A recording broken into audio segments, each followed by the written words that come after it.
I'm OEA President Scott Tomorrow. Time for my weekly update. First, thank you to the members of the OEA board who gathered over the weekend and spent a lot of time sharing what we have been hearing collectively from our fellow members around the state in a series of roundtable conversations where members have been sharing consistently that they're really feeling a lot of pressure and stress and anxiety and exhaustion this year, even though it's only September. Of course, concerns about COVID and safety of our colleagues and our students and our families is at the top of that list, but also staff shortages and continued resource challenges. And now, increasingly, more and more attacks from people who are questioning the integrity of our profession. People who want to impose an extreme ideological agenda on our schools. And they're doing that by running for school board in communities all across the state to try to stop the teaching of an honest education, to question teachers and the work that we do in our schools, and to resist common sense, science-based safety measures for our schools.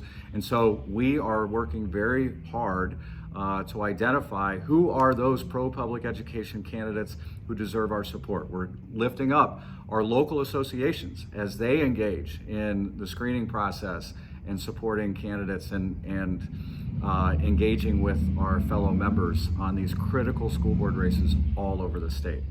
We're also this week paying close attention to two bills that are being heard in the House Local and State Government Committee, House Bill 322 and House Bill 327.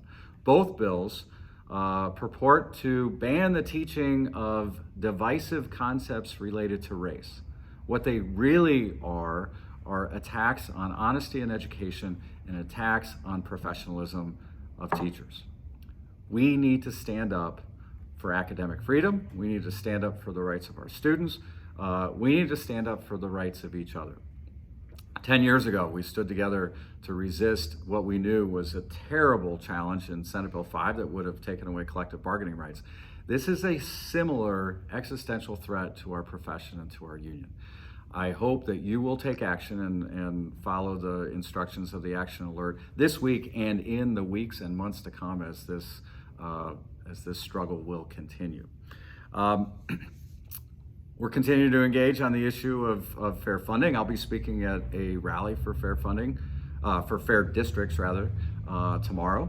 We're also, while we celebrate the important win that we had over the summer in the passage of the Fair School Funding Plan, we know we have a lot of work to do to make sure that it is funded in the long term and that we have over time the support that's needed for every single student in the state of Ohio to have access to a high quality public education, regardless of the wealth of their community. All of these things happening, all reminders that we need to stand up for one another. Sorry to say that our December Representative Assembly is going to be held virtually, but it's still an opportunity for you to participate as a delegate, for your local to be represented. Those elections are ongoing, and as we continue to get through this pandemic together, we look forward to opportunities to come back together for large group gatherings. But for now, we're adapting. OEA is adapting just like everybody else in our community. We need to make sure that we do things that are protecting the health and safety of our students and our members and our families. That's what I have for this week. I hope you make it a great week.